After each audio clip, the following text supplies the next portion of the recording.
దేవుని వాక్యంలోకి వెళ్దాము. నిద్ర పట్టక కొన్ని విషయాలను మనం నేర్చుకుందాం. ఎస్తేరు గ్రంథము 6వ అధ్యాయము 1వ వచనంలో చూస్తే, ఆ రాత్రి నిద్ర పట్టకపోయినందున రాజ్యపు సమాచార గ్రంథము తెమ్మని రాజు ఆజ్ఞ ఇయ్యగా అది రాజు ఎదుట చదివి వినిపింపబడెను. ద్వారపాలకులైన బిక్తాను తేరేషు అను రాజు యొక్క ఇద్దరు నపుంసకులు రాజైన అశ్వరేషును చంప యత్నించిన సంగతి మొర్దెకైకి తెలిసినట్టు అందులో రాయబడి ఉండెను. రాజు ఆ సంగతి విని, ఇందు నిమిత్తము మొర్దెకైకి బహుమతి ఏదైనను ఘనత ఏదైనను చేయబడెనా అని అడగగా, రాజు సేవకులు అతనికి ఏమీ చేయబడలేదని ప్రత్యుత్తరం ఇచ్చిరి.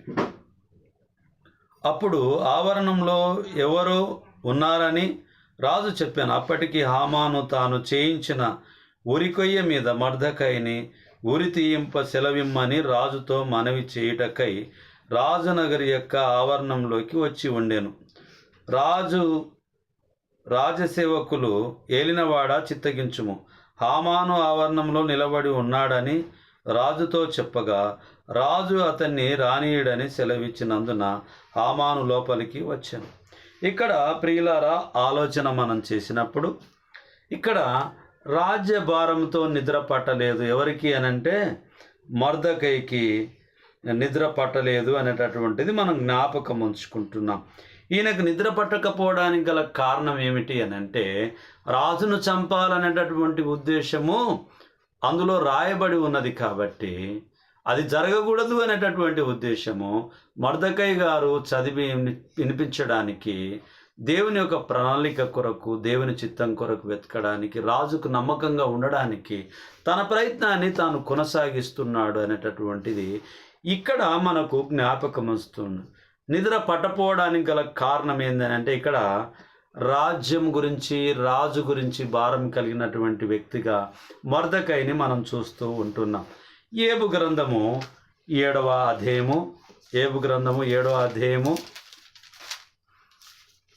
4-5 వచనాలు చూస్తే, నేను పండుకొనున్నప్పుడెల్లా ఎల్లప్పుడూ లేచెదనా, రాత్రి ఎప్పుడు గతించునా అని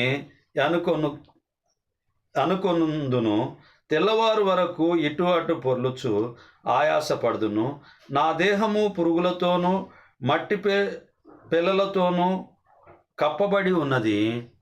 నా చర్మము మాని మరల పగులుచున్నది. నా దినములు నేతగాని వాడి కంటెను వడిగా గతించుచున్నవి. నిరీక్షణ లేక అవి క్షయమైపోవచ్చున్నవి. ఇక్కడ మనము ఏబు గారి జీవితంలో మనం ఆలోచన చేసినప్పుడు, మరి వ్యాధి వలన నిద్ర పట్టలేదు అనేటటువంటిది మనం గమనిస్తూ ఉంటున్నాం. నిద్ర పట్టకపోవడానికి గల కారణాలను మనం దేవుని వాక్యంలో మనం చూస్తున్నాం. మొర్దెకైకి రాజు గురించి, రాజ్యభారం గురించి ఆలోచన చేశాడు కాబట్టి నిద్ర పట్టలేదు అనేటటువంటి చూశాం.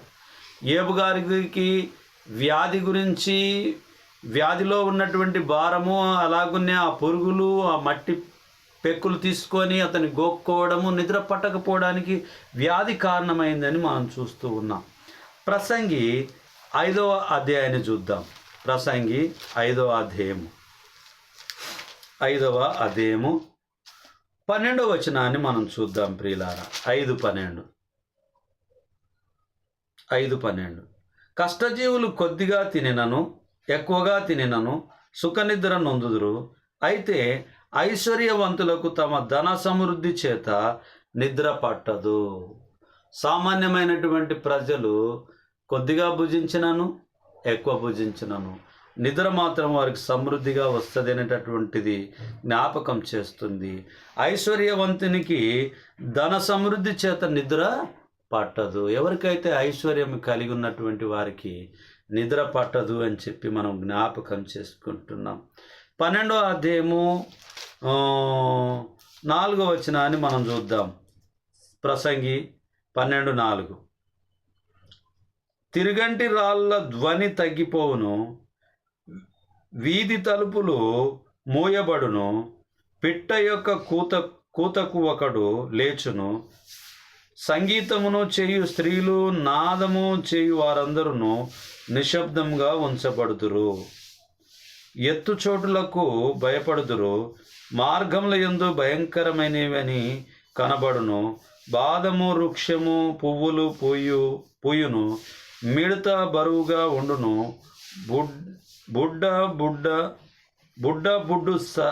బుడ్డు సారకాయ పగులును. ఏలయనగా ఒకడు తన నిత్యమైన ఉనికి పట్టునకు పోవునప్పుడు వాని నిమిత్తము పలాపించువారు వీధులలో తిరుగుదురు. 5వ వచనాన్ని మనం చూసినప్పుడు ఎత్తు చోటులకు భయపడుదురు. మరి 4వ వచనాన్ని మనం చూద్దాం. తిరుగంటి రాళ్ళ ధ్వని తగ్గిపోవును, వీధి తలంపులు మూయబడును, పిట్ట యొక్క కూతకు ఒకడు లేచును. అంటే పిట్ట కూతకు కూడా నిద్ర మేలికి అవును అనేటటువంటిది మనం జ్ఞాపకం ఉంచుకుంటున్నాం ప్రియులారా. దానియేలు గ్రంథము 6వ అధ్యాయము మరి 18వ వచనాన్ని చూద్దాం. దానియేలు గ్రంథము 6వ అధ్యాయము 18వ వచనాన్ని చూద్దాం. 6:18 అంతటా రాజు తన నగరునకు వెళ్ళి ఆ రాత్రి అంతా ఉపవాసం ఉండి నాట్య వాయిద్యములను జరగనీయలేదు, అతనికి నిద్ర పట్టకపోయెను. ఇక్కడ రాజుకు కూడా నిద్ర పట్టలేదు అనేటటువంటిది మనం జ్ఞాపకం ఉంచుకోవాలి. 16 అంతటా రాజు ఆజ్ఞ ఇయ్యగా బంట్రొత్తులు దానియేలును పట్టుకొని పోయి సింహముల గుహలో పడద్రోయగా రాజు, నీవు అనుదినము తప్పక సేవించుతున్న నీ దేవుడే నిన్ను రక్షించునని దానియేలుతో చెప్పాను. వారు ఒక రాయి తీసుకొని వచ్చి ఆ గుహ ద్వారంను వేసి దాన్ని మూసిరి. మరియు దానియేలును గూర్చి రాజు యొక్క తీర్మానం మారునేమో అని రాజు ముద్రను అతని అధికారులు ముద్రను వేసి దాన్ని ముద్రించిరి. అంతటా రాజు తన నగరునకు వెళ్ళి ఆ రాత్రి అంతటా ఉపవాసం ఉండి నాట్య వాయిద్యములను జరగనీయలేదు, అతనికి నిద్ర పట్టలేదు. తెల్లవారుజామున రాజు వేగిరమే లేచి సింహముల గుహం దగ్గరికి త్వరపడిపోయాను.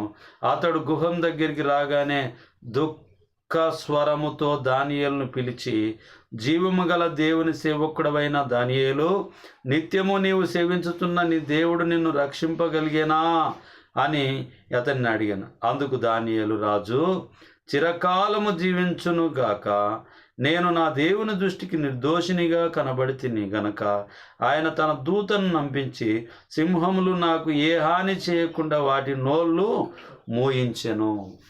సింహము నోళ్లను మూయించాడు.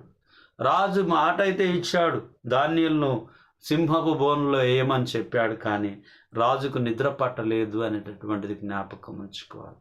ఒక నీతిమంతుణ్ణి అందులో వేయడం వల్ల కూడా నిద్ర పట్టలేదు రాజుకు అనేటటువంటిది. ఈ నిద్ర పట్టనటువంటి విషయాలను కొన్నిటిని మనం చూస్తూ ఉంటున్నాం. చూడండి ప్రియమైనటువంటి వారులారా, దేవుని దగ్గర మనం నమ్మిక ఉంచితే దేవుడు తప్పక మన పక్షాన ఉండి తన కార్యాన్ని జరిగిస్తాడు.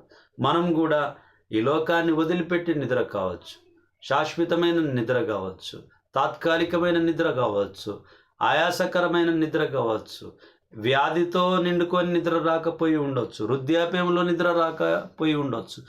ఏదైనప్పటికీ కూడా దేవునితో నమ్మకంగా ఉండడము అతి ప్రాముఖ్యమైనది. శ్రద్ధగా వాక్యం విన్న మీ అందరికి ప్రభునామమున వందనాలు.